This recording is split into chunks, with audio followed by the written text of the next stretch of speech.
Welcome to the Consulting Leaders Podcast, where we talk about the business of consulting.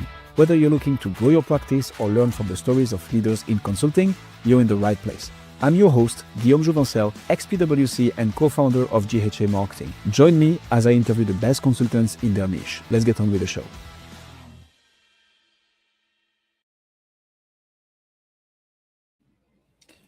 Eric, welcome to Consulting Leaders. Thanks so much. Yeah, happy to be here. Thanks.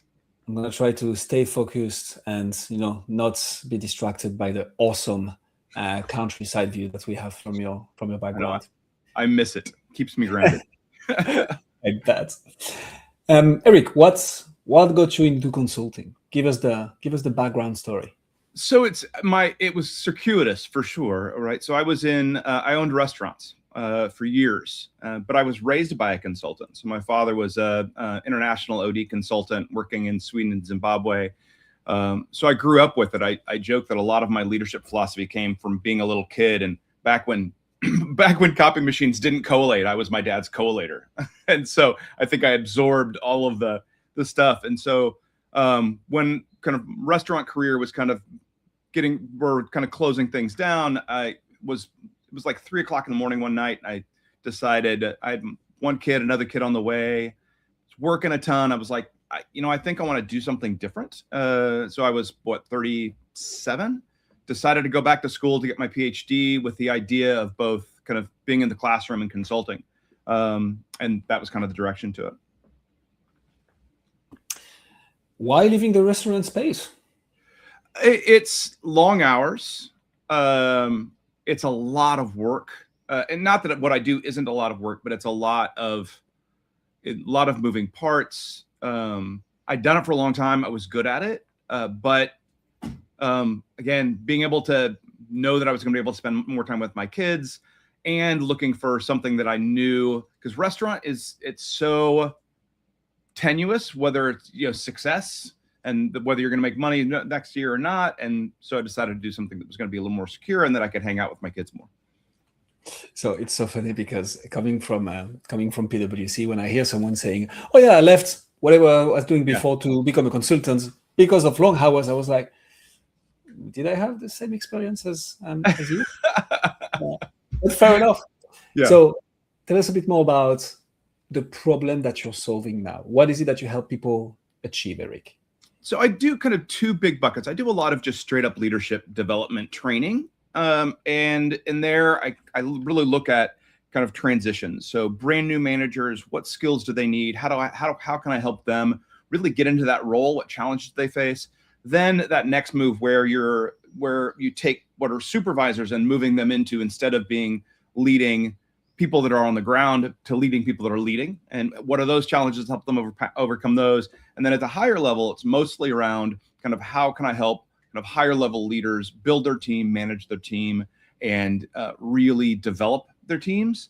And then on the other side, I do a lot of just going in and saying what's wrong here, and helping them identify that and then come up with solutions. So for example, I had a client just last fall reach out, say, hey, they actually reached out for change management training. They said, we have one of our client-facing team is facing, we're hearing that the rollouts of new initiatives aren't going well. We're getting some client complaints. We're getting complaints from the team. So we want to do some change management. And I know this organization pretty well. And I was like, let's step back a minute.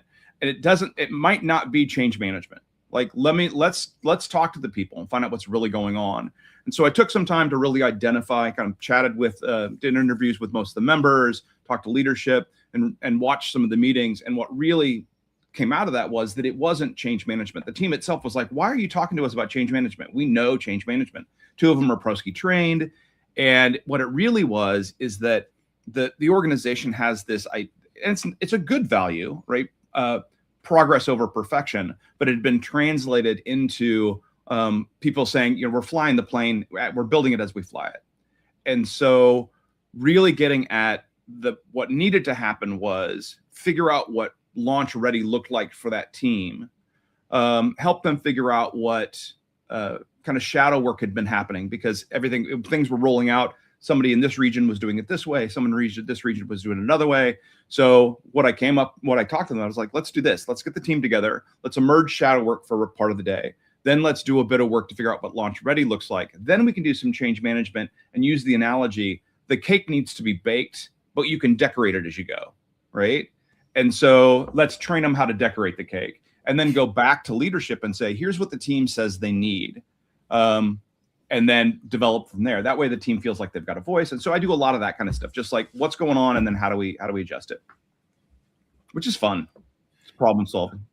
I didn't know this analogy. The one I'm usually using, and maybe it's because I'm an entrepreneur myself, it's jumping off a cliff and building the plane as you fall. Yeah. And if you manage to build it, hooray. And if you aren't, exactly. Well, you know what happens. Yeah. Yeah, right. Who is it that you help decorate the cake whilst it's baking? Like, who do you typically help? So with that, it's the first I worked in let's figure out how to bake the cake, right? Which is more at the kind of leadership and executive level. And then it's working with the teams themselves to say, all right, so you're faced with, an organizational change. Not everything's going to go right.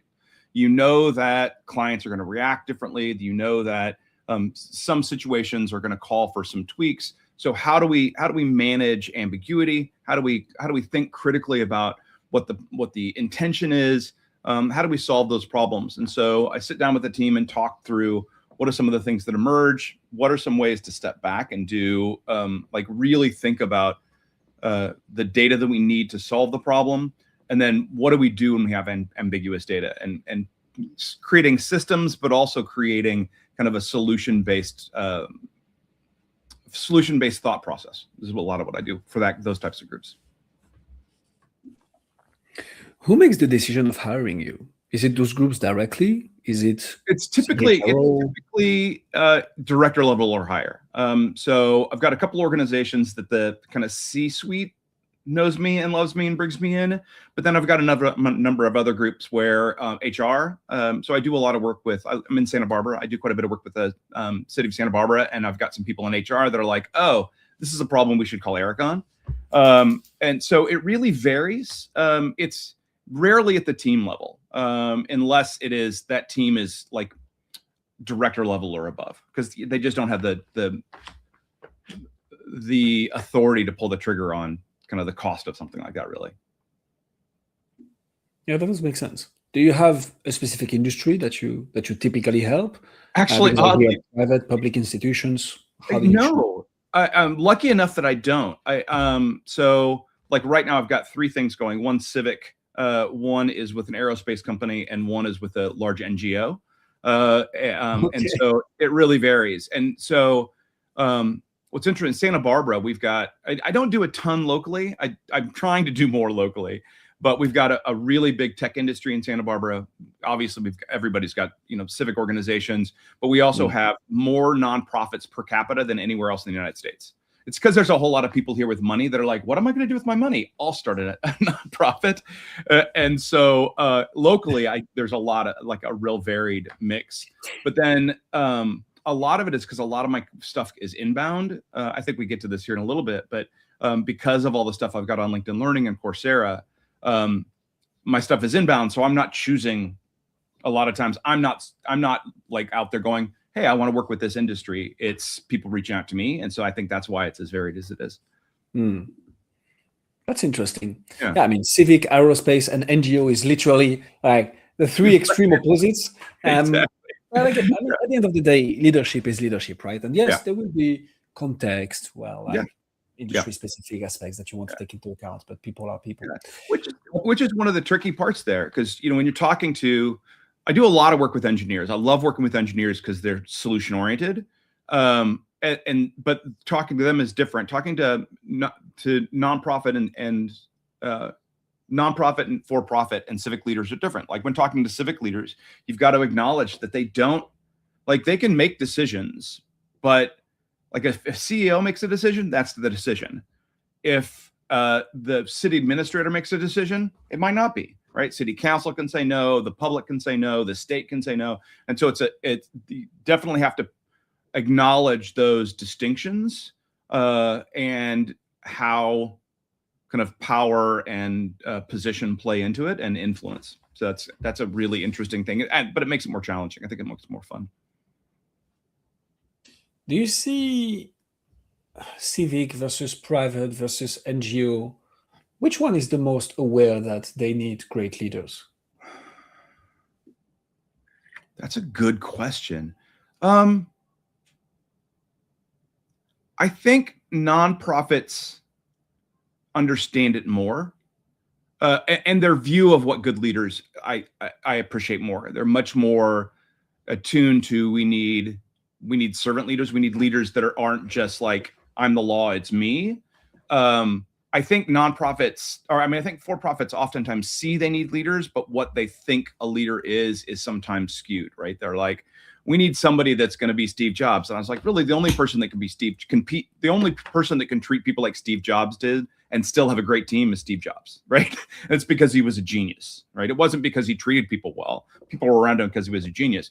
99.9% of us can't do that because we're not geniuses, right? And so I think that, and then the civic side is interesting because I think the people that get into civic leadership really are looking to kind of do things for the community, but they're inherently risk averse, right? For obvious reasons. And so that's I think they see leadership as important, but it's a little trickier. So I'd say nonprofit's the one that more readily goes, we need somebody that really has leadership skills, knows how to lead, understands kind of those mechanics. I think. I don't know. I might change my mind tomorrow. Well, if you change your mind by the next 30 minutes, let us know. Sure, yeah, you got it. That does make sense. Okay, so the question I have for you, Eric, is and it's the classic, when you can help everyone, it's not that you help no one, it's just that it's hard for anyone to be like, oh yeah, Eric is my guy. Like he's made all this just for me. Which ultimately, when you do marketing, is what you want to achieve, right? You 100%. Talk to your ICP and they're like, did this guy go all the way to create that one piece of content just for me? Like, is this what happened? So in your case, what has worked for you to get the attention of C-suite, HR leaders, directors and above of civic, private, NGO spaces to be like, we need Eric here? What has worked for you? I think there's a couple pieces. One, I've been lucky enough to generate quite a bit of traffic on my LinkedIn Learning and Coursera content. So I've got that kind of immediate credibility of, right, there's this content. I think then the other thing is, I have the credibility of having a PhD in organizational communication. So I've got the theoretical knowledge and the practical knowledge. And I think that really resonates a lot with leaders is I'm not coming in as here's all theory, or, hey, I worked at this company and this what worked, that I'm able to bring in both practice and theory. But I think more importantly is my approach that it's about relationships. And I think that really is the key, that I talk about this idea that teams, management, leadership are by definition relationships. And so in that, you've got to look at the system of relations, right? If I'm trying to lead you, I can't go, I'm not in your head, I'm not in my head, I'm in the space between. And so how do we figure out what's going on there is really my key approach. And in that, it's really, and as you know, it's kind of like, leadership is leadership. Yeah, there's some nuances if I'm running a manufacturing team or if I'm running a service team or whatever. But the relationships still are where the key piece is, and how to navigate that is tricky. And so really addressing those issues is where I help the most. And I think where people see, oh yeah, that makes sense for Eric. And so like, I don't do a lot of like individual coaching unless it's part of, let's make you a better part of this team or lead this team better. I don't, I'm all about the team itself or the dynamic, the dyad or those kind of things. That helps. How do you move from that? So that all makes sense. To me. How do you move from that to an actual sales conversation, an actual SOW, an actual letter of engagement? I think the lens that we can look at this through is something that you mentioned earlier, which is the type of people that you're going to deal with are risk averse by Yeah. nature. I think a lot of B2B coaches and consultants need to face that. The field I started in was with group treasurers who are literally the custodian of cash within companies, and you don't do whatever you want and take risks with your company's cash. So how do you move from a referral, an awareness, a connection with someone that is inherently risk averse to a sales call, to a proposal, to an SOW, to a letter of engagement? How do you do that? It varies, right? That again, lucky enough that a lot of my stuff is inbound, so they're already kind of along the way. But certainly one of my goals this year, as I said, I'm trying to do more local, so I'm actually doing more actual outreach. So it really is a matter of just those conversations, because as you know, it's risk. So that's the tricky thing with consulting. I mean, all sales is relationships. Consulting is particularly so, right? Because trust is so important.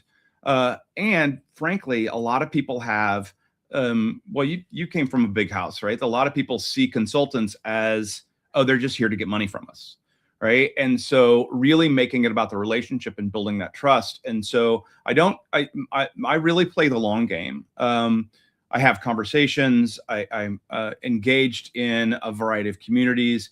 And it's those conversations where what I'm looking for is either that referral or that listening for, hey, this is a problem I'm having. And then being like, either I've got a resource, or this is one of the things I do often. And it's not like I'm trying to get business, but where I get a lot of business is, so for example, the other day I was talking to somebody that I'm on a board with, and they were talking about a challenge that they were having.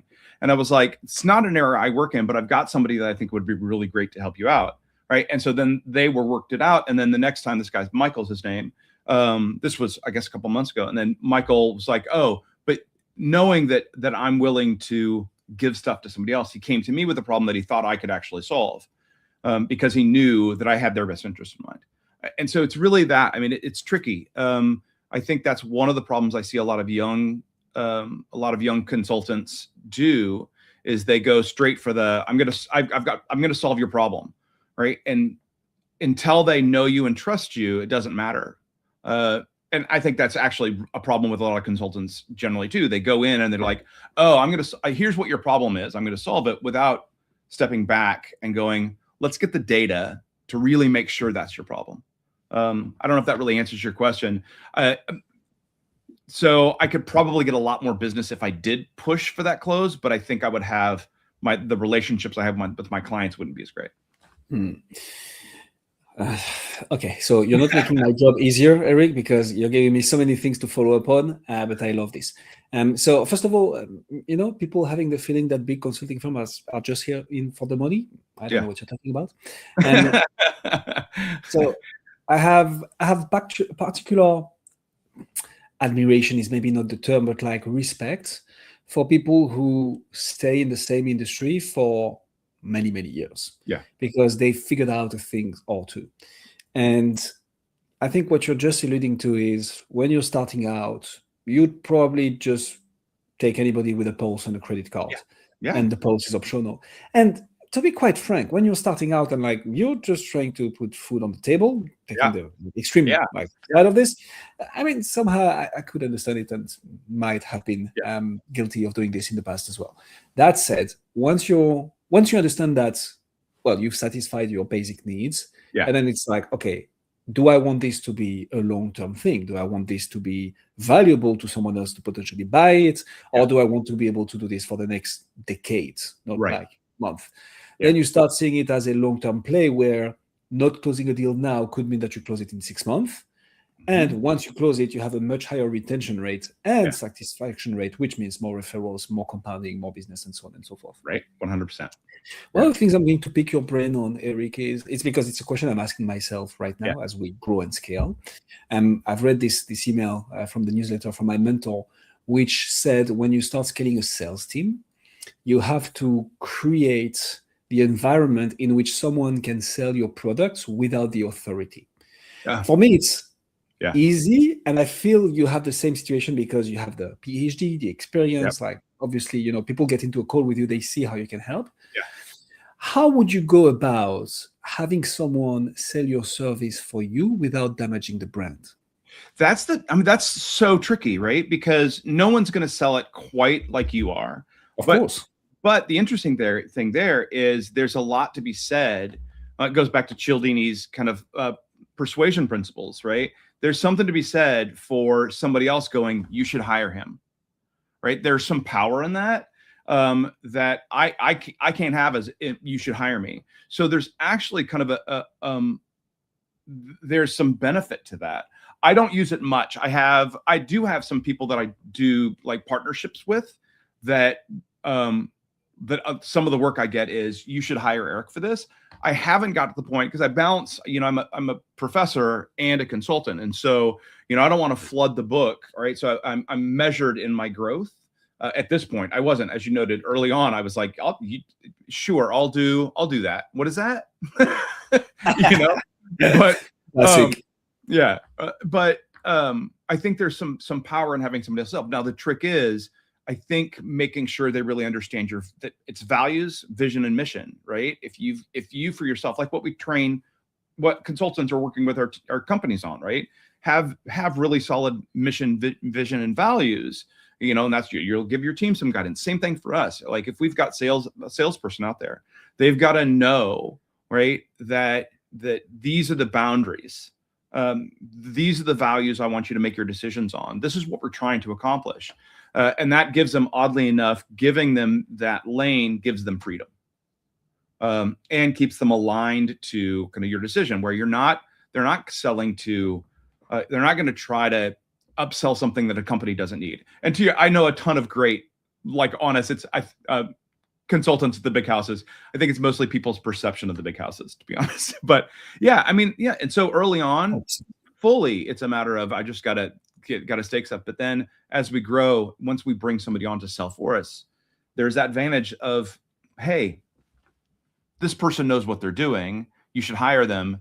Can be really powerful. You just got to make sure they've got the lane, understand the lanes they need to stay in. I like that. Yeah. So back to one of the things you mentioned earlier, right? Yeah. Because you plan for that great relationship and you start with like, let's first figure out if this is really your problem. Like, let's back this with data. Once you're in, Eric, what mechanism do you use to retain, engage more, transform one client into a client for years? Like, what are your retention mechanisms Actually, it's going to be interesting because we're going to talk about civic, private, and NGOs. Yeah. So with each, I think one is delivering what you promise, right? And in that, it's tricky because the promise sometimes is, I might not be able to solve this. And I think being honest about that and acknowledging that then helps, right? So for example, got brought in on, hey, we need you to come in and do mediation between these two members of this team. They had an idea where the problem actually was. And I came in, I was like, here's my process, right? But there's no guarantee it's going to work. But sir, at least you've tried. At least we've tried to get them past that. Same thing with I'll occasionally be brought in with a problem employee. Like, can we coach them into something to stay? And I was like, 100% we can try. But at the end of the day, what you might need to do is coach them out, right? They might not be the right person. And I think that being that honest with that, I think is important.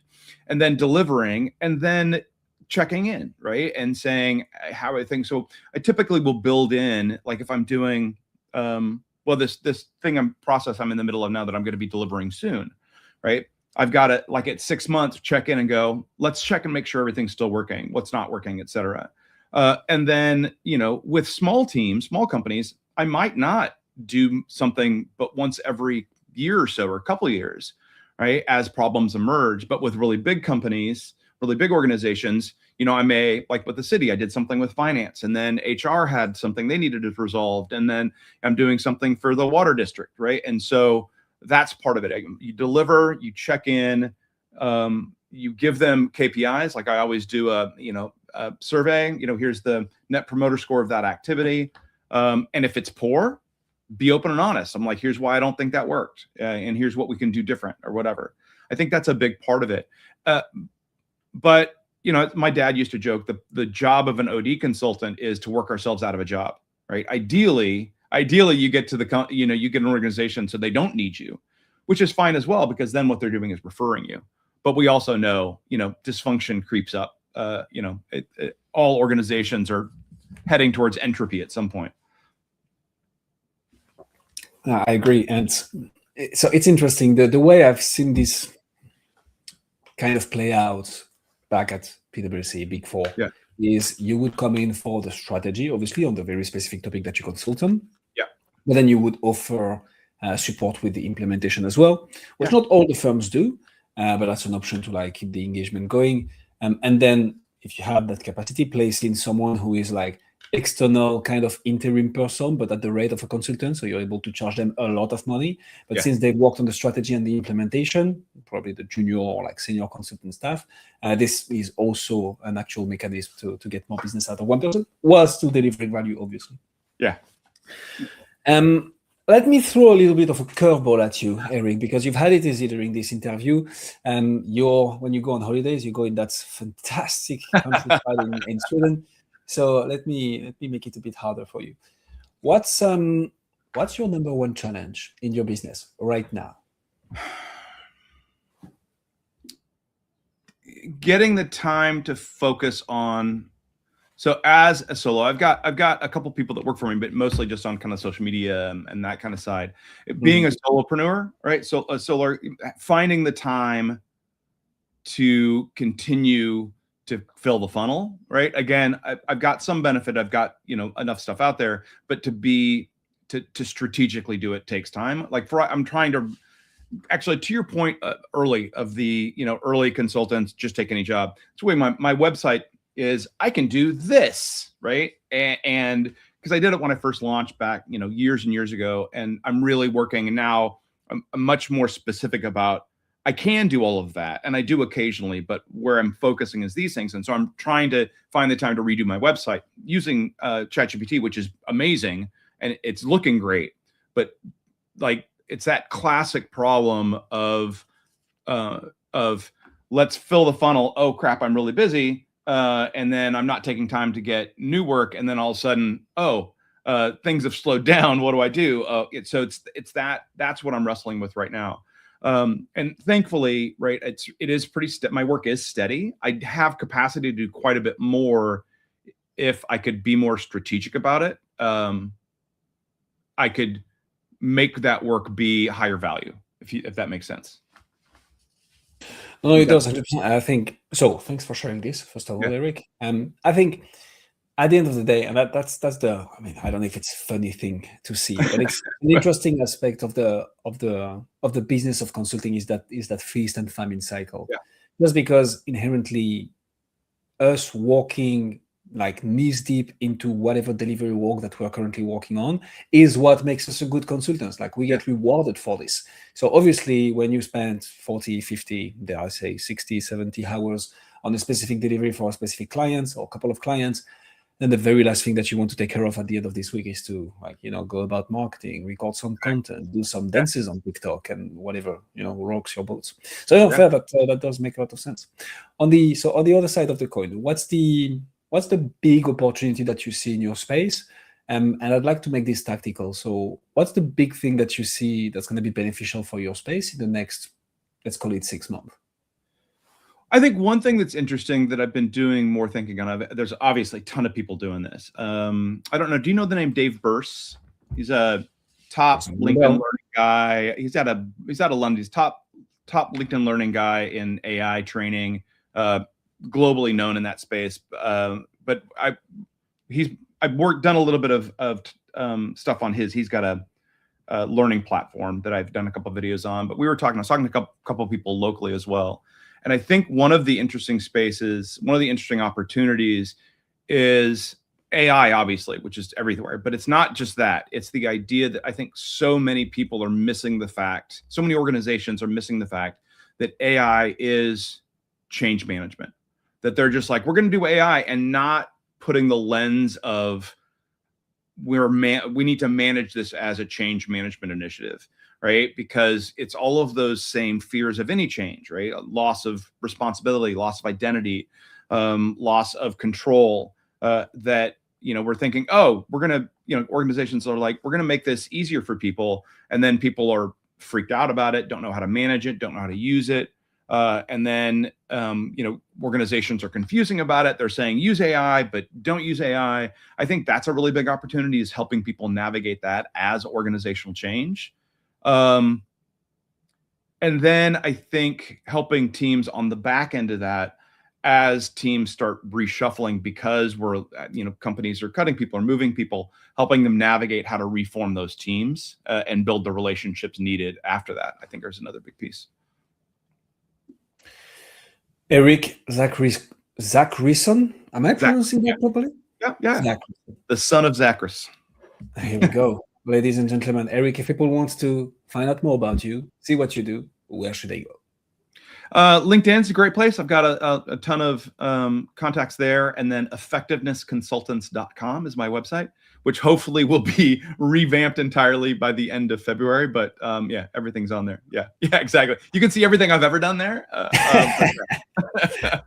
We'll put all the links in the description. Eric, thank you so much for coming on Consulting Leaders. Pleasure. Absolute pleasure. Thanks. Thanks for joining us on this episode of the Consulting Leaders Podcast. We hope you learned valuable lessons on how to grow your practice and take your business to the next level. Make sure to subscribe and leave us a review wherever you're listening to this show so you never miss an episode. To apply and be a guest on the show, click the link in the description. See you next time.